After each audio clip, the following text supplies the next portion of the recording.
Ready start. उपाध्यक्ष महोदय, वित्त मंत्री को देश की आर्थिक स्थिति और निर्धनता के संबंध में जितनी जानकारी प्राप्त होती है उतनी किसी अन्य मंत्री को संभव नहीं होती। बजट बनाते समय वैसे तो बजट में आय व्यय का ब्यौरा होता ही है, लेकिन मूल रूप में देश की आर्थिक नीतियों में किस प्रकार का परिवर्तन हो तथा किस मार्ग पर वह देश को चलाना चाहते हैं, सरकार का लक्ष्य क्या है, इन सब नीतियों का बजट में विवरण होता है। हमारे वित्त मंत्री चाहे जिस पद पर भी रहे हों, चाहे वे मुख्यमंत्री रहे हों या केंद्रीय सरकार में रहे हों, उन्होंने शानदार काम किया।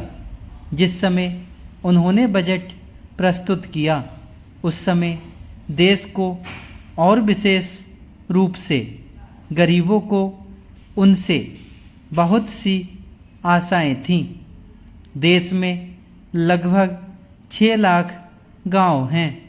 उनमें जो बेरोजगारी है, गरीबी है, उसके संबंध में देश की जनता को उनसे बड़ी आशाएं थीं और जनता देखना चाहती थी कि इस अवसर पर सरकारी नीतियों के द्वारा देश को वे क्या मार्गदर्शन देना चाहते हैं।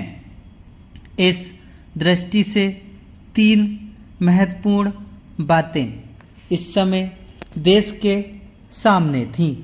देश का आर्थिक विकास तेजी से हो, अधिक लोगों को काम मिल सके और मूल्यों में स्थिरता आए। जहाँ तक इन 3 उद्देश्यों का संबंध है, हमने देखा कि उस और कुछ प्रयत्न हुए हैं।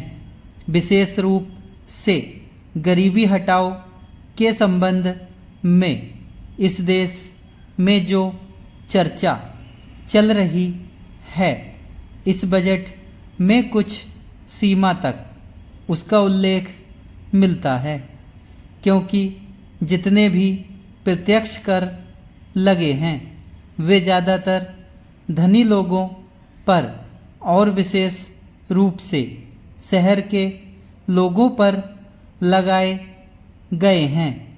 इस तरह से जो एक प्रकार की आर्थिक असमानता हमारे देश में चल रही है, उसको दूर करने का प्रयत्न अवश्य किया गया है।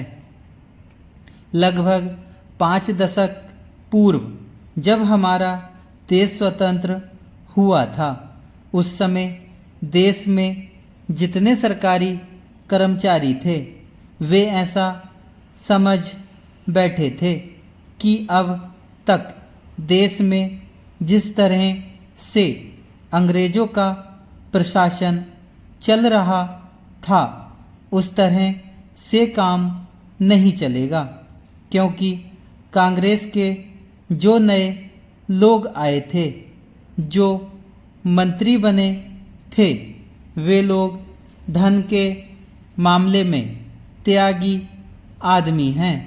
धन से उनको मोह नहीं है, लेकिन बाद में उन्होंने देखा कि हमारे मंत्री लोग भी उसी तरह से शानदार जीवन पसंद करने लग गए जिस तरह से अंग्रेज करते थे।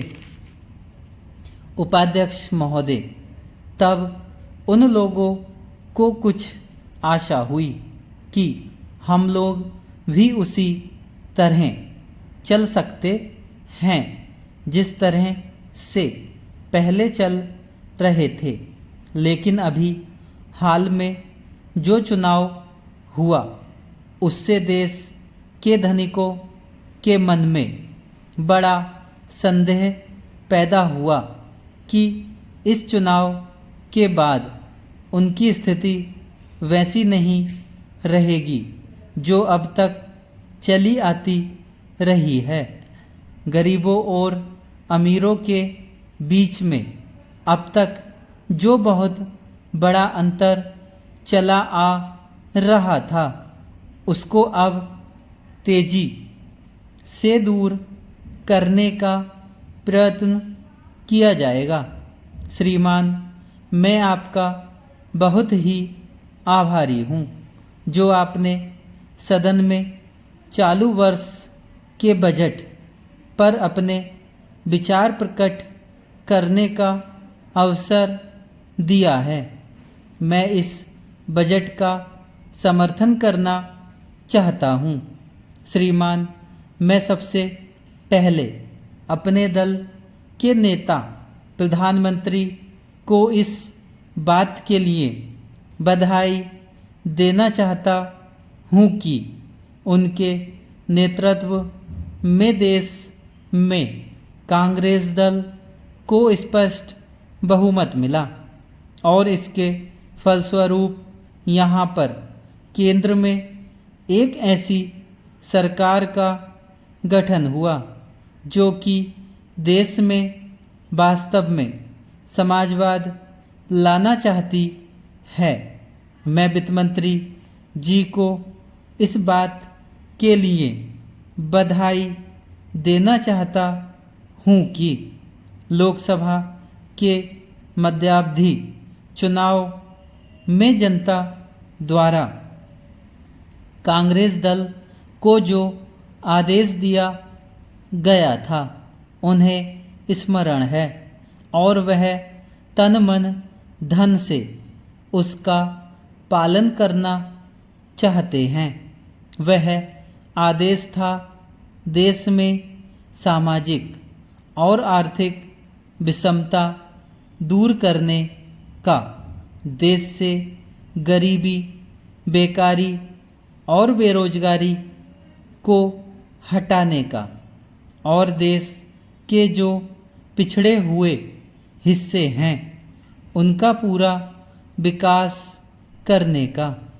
साथ ही साथ इस बात का भी आदेश था कि देश के अंदर इस प्रकार की सामाजिक और आर्थिक व्यवस्था पैदा की जाए जिसके अंतर्गत जनता शोषण से मुक्त हो सके।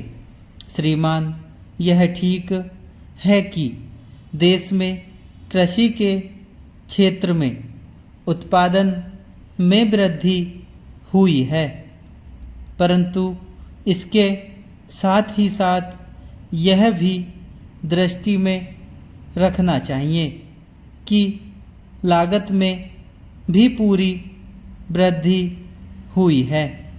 इसके लिए आवश्यक है कि सिंचाई के साधन बढ़ाए जाएं और अधिक उन्नत बीजों का प्रयोग किया जाए। आज कृषकों को कृषि के यंत्र मिलने में बहुत कठिनाई हो रही है, जैसे छोटे छोटे ट्रैक्टरों का देश में बड़ा अभाव है। उनके बनाने के लिए शीघ्र नए कारखाने खोले जाएं, जिससे कृषकों को जल्द से जल्द ट्रैक्टर मिल सकें। देश तभी प्रगति करेगा। हमारा ऐसा विश्वास है। धन्यवाद।